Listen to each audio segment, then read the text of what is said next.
पूरे देश के सामने सबसे बड़ा सवाल यह है कि क्या सरकार और किसानों के बीच हो रही बातचीत में कोई हल निकलेगा या नहीं। इस वक्त हमारे साथ मौजूद हैं देश के कृषि मंत्री नरेंद्र सिंह तोमर, जो कि लगातार कोशिश कर रहे हैं कि नाराज किसानों की समस्या का कोई हल निकले। मंत्री जी, स्वागत है आपका इंडिया टुडे और आज तक पे। मैं सबसे पहले आपसे ये जानना चाहता हूं कि आप लगातार तमाम जो किसान यूनियन हैं जो कि सरकार से इस वक्त नाराज़ हैं, उनके प्रतिनिधियों से बातचीत कर रहे हैं। अब तक की जो बातचीत रही है उसमें आपको क्या आसार दिख रहे हैं? क्या आपको लग रहा है कि इस समस्या का, किसानों की मांग का कोई हल निकल सकता है? देखिए, भारत सरकार किसानों की समस्याओं के प्रति, उनके हितों के प्रति पूरी तरह प्रतिबद्ध है। जब आंदोलन से पूर्व की स्थिति थी तब भी हम लोगों ने बातचीत की और मैं समझता हूँ कि 14 अक्टूबर को सचिव के स्तर पर यूनियन से चर्चा हुई, 13 नवंबर को मेरे स्तर पर बातचीत हुई और कल 1 दिसंबर को हम लोगों ने फिर से बातचीत की। और मुझे लगता है और मैं आशावान हूँ कि संवाद से तमाम सारे रास्ते निकलते हैं और यह मामला भी जो है चर्चा के माध्यम से हल हो जाएगा, ऐसा मुझे पूरा विश्वास है। सबसे बड़ा फसाद इस वक्त मिनिमम सपोर्ट प्राइस को लेकर है। किसान चाहते हैं कि सरकार एमएसपी गारंटी को कानून का हिस्सा बनाए।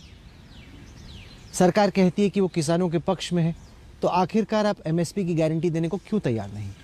देखिए, एमएसपी कानून का हिस्सा पहले भी कभी नहीं थी और एमएसपी आज भी प्रशासकीय निर्णय है और एमएसपी किसानों को मिले, यह प्रधानमंत्री नरेंद्र मोदी जी की प्रबल इच्छा रही और इसीलिए आपने देखा होगा कि मोदी जी के प्रधानमंत्री बनने के बाद स्वामीनाथन साहब की जो रिकमेंडेशन थी, लागत पर 50% मुनाफा जोड़कर एमएसपी घोषित की जाए, यह रिपोर्ट स्वामीनाथन साहब ने 2006 में सबमिट की थी। लेकिन 14 में जब मोदी जी आए उसके बाद ही उन्होंने स्वीकार किया। अगर एमएसपी के प्रति कोई भी ऐसी बात होती तो मोदी जी एमएसपी को बढ़ाते ही क्यों? आज बढ़ी हुई एमएसपी का फ़ायदा किसान को देश भर में मिल रहा है और आप देखेंगे कि यूपीए के 10 साल और मोदी जी के 6 साल, इसमें सरकारी खरीद जो है उसमें खर्च हुई राशि लगभग यूपीए के सरकार के 10 वर्षों से दोगुनी ज़्यादा खरीद हुई है। अभी हाल ही में जब धान की खरीद हुई तो 302 लाख मीट्रिक टन धान खरीदा गया, जो गत वर्ष की तुलना में 17% अधिक है।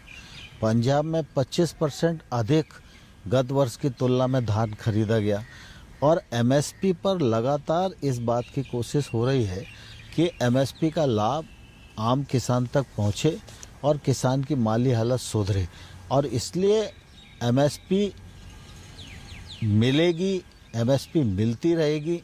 यह आश्वासन माननीय प्रधानमंत्री जी ने भी पूरे देश के किसानों को दिया है और सरकार की ओर से लोकसभा और राज्यसभा में फ्लोर पर मैंने भी ये कहा है कि एमएसपी जारी रहेगी, इसमें किसी को कोई शंका करने की आवश्यकता नहीं है। सर, जब मोदी जी गुजरात के मुख्यमंत्री थे और कंज्यूमर अफेयर्स की वर्किंग ग्रुप के चेयरमैन थे, तब उन्होंने उस वक्त के प्रधानमंत्री मनमोहन सिंह को एक रिपोर्ट सौंपी थी मार्च 2011 में। इस रिपोर्ट में ये लिखा गया है कि कोई भी फार्मर और ट्रेडर के बीच में ट्रांजैक्शन एमएसपी से कम में नहीं होना चाहिए और इसका एक सरकारी मैंडेट होना चाहिए। यही क्लॉज B3 में लिखा गया है कि एमएसपी इंटरमीडिएरीज जो बीच के बिचौलिए होते हैं वो सारा मुनाफा कमा लेते हैं, इसलिए सरकार इसको कानून के तहत मैंडेट करे कि कोई भी किसान और ट्रेडर के बीच में ट्रांजैक्शन एमएसपी से नीचे नहीं होना चाहिए। अब विपक्ष कह रहा है, वही रिपोर्ट दिखा के, कि ये तो जब मोदी जी गुजरात के सीएम थे वो खुद ही कह रहे थे, अब हम वही कह रहे हैं कि जो आपने पहले किया उसको पूरा कर दीजिए। कह रहे जो विपक्ष के लोग आज कह रहे हैं, मैं उनसे पूछना चाहता हूँ, आप तो इतने वर्षों तक राज किए, तो आपने एमएसपी के लिए कानून क्यों नहीं बनाया? कुछ चीज़ें ऐसी होती हैं जो प्रशासकीय निर्णय के द्वारा की जाती हैं। हर चीज़ के लिए कानून नहीं बनाया जाता।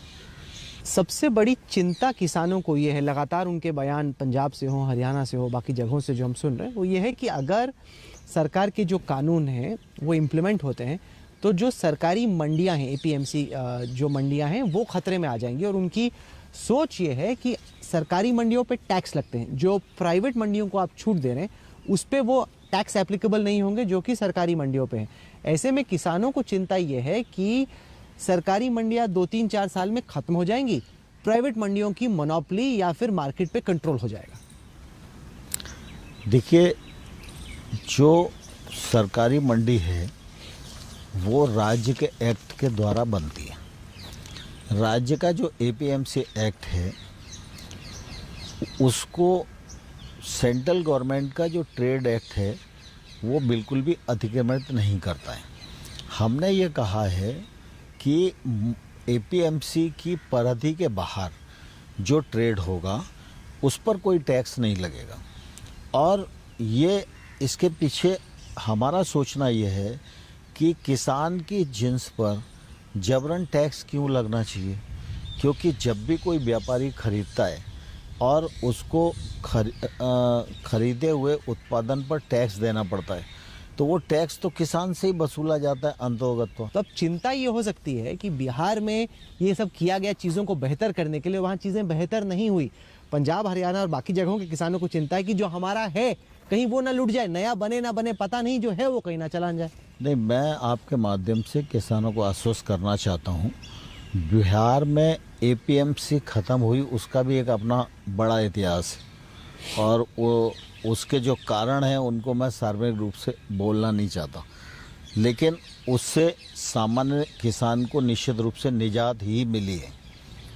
क्योंकि जब वहाँ मंडी थी तो शोषण की चरम सीमा थी और इसी से त्रस्त होकर एपीएमसी को ख़त्म करने की स्थिति उस कालखंड में आई। लेकिन क्या होता है कि कुल मिला के जब हम कोई कानून बना रहे हैं या कानून को बदल रहे हैं उसके साथ बाकी और सब चीज़ें करना ज़रूरी होती हैं। सिर्फ कानूनी एक पर्याप्त नहीं होता।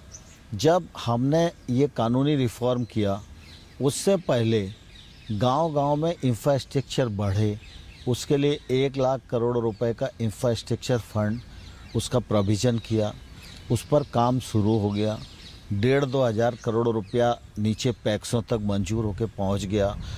हमारे देश में 86% छोटे किसान हैं, लगातार छोटी जोत होती जा रही है, इसलिए देश में 10,000 नए एफपीओ बनाने का काम हम लोगों ने प्रारंभ किया।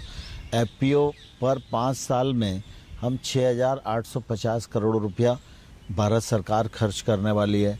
एफपीओ को 2 करोड़ रुपए तक के लोन पर 3% ब्याज की सब्सिडी केंद्र सरकार ने देना तय किया। ये सारी चीज़ें एक साथ काम कर रही हैं और जब ये सारी चीज़ें नीचे तक पहुंच जाएंगी तो निश्चित रूप से इसका परिणाम अच्छे स्थिति में आएगा। नहीं, पर इससे सवाल ये भी हो सकता है कि आप ये सारा इंफ्रास्ट्रक्चर पहले क्रिएट करते फिर चेंज करते तो शायद किसानों का ब्लो बैक पुश बैक नहीं होता। क्योंकि मैं जब फूड कॉर्पोरेशन ऑफ इंडिया की वेबसाइट पे गया वहाँ पे लिखा है कि 2020-2021 में बिहार में 0.05 लाख मीट्रिक टन गेहूं वीट को प्रोक्योर किया गया, जबकि टारगेट था 7 लाख मीट्रिक टन का। इतना बड़ा गैप। अब मैं नहीं कह रहा कि जो बिहार में हुआ वो जगह पे होगा, लेकिन ये चिंता लोगों को है कि अगर वहां पे टेक ऑफ नहीं किया, जो आपने सारी बातें कही, अगर ये हो गई तो आपका एंसिलरी इंफ्रास्ट्रक्चर बन जाएगा, पर अगर नहीं हुई तो किसान को जो मिल रहा है वही नहीं मिलेगा और जो नहीं मिल रहा वो तो नहीं मिल रहा। कृषि का जो क्षेत्र है उसमें चौतरफा प्रयत्न करने पड़ेंगे, क्योंकि किसान मुसीबत में है और किसान की आमदनी बढ़ाना ये एक काम है, लेकिन लोग आने वाले कल में खेती की ओर आकर्षित हों और खेती में भी रोजगार के अवसर सृजित हों, गांव के क्षेत्र में रोजगार के अवसर सृजित हों, इसके लिए हमको एक साथ कई काम करने की आवश्यकता है और एक के बाद एक कदम मोदी सरकार ने उठाया है। उन कदमों की श्रृंखला में कानून बनाना ये भी एक कदम है।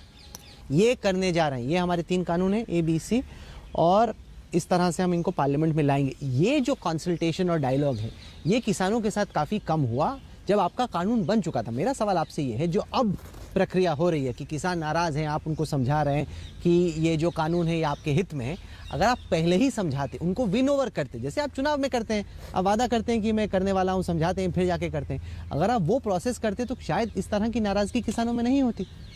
नहीं, मुझे लगता है कि अभी जो बातचीत चल रही है उसमें किसानों के मन में जो भ्रम है उसको दूर करने में हमें सफलता मिलेगी। आप कह रहे हैं भ्रम है, हमने वीके सिंह जी से सुना जो कि आपके साथी हैं कैबिनेट में, वो कहते हैं कि मिडलमैन है ये, किसान कम दिखते हैं, बिचौलिए ज़्यादा दिखते हैं। हमने कांग्रेस के एक एमपी से सुना कि खालिस्तानी एलिमेंट्स आ गए हैं काफ़ी सारे, वो हाईजैक और टेक ओवर कर रहे हैं इस आंदोलन को, रविंदर बिट्टू ने ये कहा। हमने हरियाणा के मुख्यमंत्री मनोहर लाल खट्टर से सुना कि जो एंटी सोशल एलिमेंट्स हैं उनका प्रभाव बन रहा है। क्या आपको लग रहा है कि ये जो आंदोलन है ये हाईजैक हो रहा है खालिस्तानियों द्वारा या एंटी सोशल एलिमेंट्स द्वारा?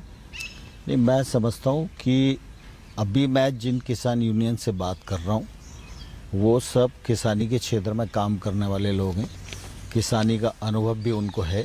मुझे लगता है कि कुल मिला के जो आंदोलन है वो किसानों का आंदोलन है और किसानों के आंदोलन के जो नेता हैं उनसे मेरा बात करना ये मेरा धर्म है, इसलिए मैं चर्चा भी कर रहा हूँ और मेरी कोशिश है कि हम लोग रास्ता निकालने में सफल हों। और मैं पॉलिटिकल लोगों से भी कहना चाहता हूँ कि उनको किसानों के नाम पर सियासत नहीं करना चाहिए। किसान आंदोलन है, किसान आए हुए हैं, किसान यूनियन ने उनको इकट्ठा किया है, वो बेचारे तप रहे हैं, सर्दी में ठंड से तकलीफ़ पा रहे हैं और आप हर लगे ना फिटकरी और रंग चोखा ही चोखा जाकर और आप मीडिया से रूबरू होकर कह दो कि हम समर्थन करते हैं, तो ऐसे एक आदमी के समर्थन से वहाँ कुछ होने वाला तो है नहीं। और जहाँ तक मोदी जी का सवाल है तो मोदी जी को देश में चाहने वाले भी करोड़ों लोग हैं, तो स्वाभाविक रूप से जिसको चाहने वाले करोड़ों में हैं और जिसको जनता ने प्रधानमंत्री बनाया है और जनता में सर्वाधिक लोकप्रिय व्यक्तित्व तो आज के समय में वो हिंदुस्तान में हैं, तो कुछ लोग उनका विरोध करने वाले भी रहेंगे। तो विरोध करने के लिए प्लेटफॉर्म है, आप अपनी पार्टी की सभा कीजिए, आप अपनी पार्टी का वक्तव्य दीजिए, हम उनको जवाब देंगे। कि जो अमीर किसान हैं वो ज़्यादा इस आंदोलन को हवा दे रहे हैं क्योंकि उनके और जो मिडलमैन हैं उनके इंटरेस्ट को सूट नहीं करता, इसलिए वो गरीब किसानों को आगे कर रहे हैं। क्या आप इस बात से सहमत हैं? नहीं, देखिए, किसान माने किसान, वो किसान बड़ा हो या छोटा हो, हमारी नज़र में वो किसान है। और जब हम कोई योजना का सृजन करते हैं तो कोशिश करते हैं कि हर किसान को लाभ मिले। आज फर्टिलाइज़र की सब्सिडी मिलती है तो छोटे को भी मिलती है, बड़े को भी मिलती है, लेकिन जो छोटा किसान है जिसकी संख्या हिंदुस्तान में ज़्यादा बड़ी है, उस किसान को सरकार की योजनाओं की सहायता की ज़्यादा ज़रूरत है। और उसको फोकस करके हम लोग इस बात का प्रयत्न जरूर करते हैं कि जो छोटा किसान है उसके पास अपना निवेश नहीं है, उसके पास दूसरा कोई निवेश करने के लिए पहुंचता नहीं है, तो सरकार की योजनाएं ऐसी बने कि वो छोटा किसान फायदे की तरफ आए। विवादास्पद मुद्दों से आप दूर रहे, आपने कहा कि आप हल निकालना चाहते हैं। हमारी उम्मीद यही है कि सरकार और किसानों के बीच का जो टकराव है उसमें कुछ ना कुछ हल जरूर निकले। आपने वक्त निकाला इसके लिए आपको बहुत बहुत शुक्रिया। बहुत धन्यवाद राहुल। नमस्कार, मैं हूं अंजना ओम कश्यप। हमें उम्मीद है ये वीडियो आपको पसंद आया होगा। लेटेस्ट खबरों के लिए यूं ही देखते रहिए आज तक और इस वीडियो के पसंद आने पर लाइक, शेयर एंड सब्सक्राइब करना ना भूलें।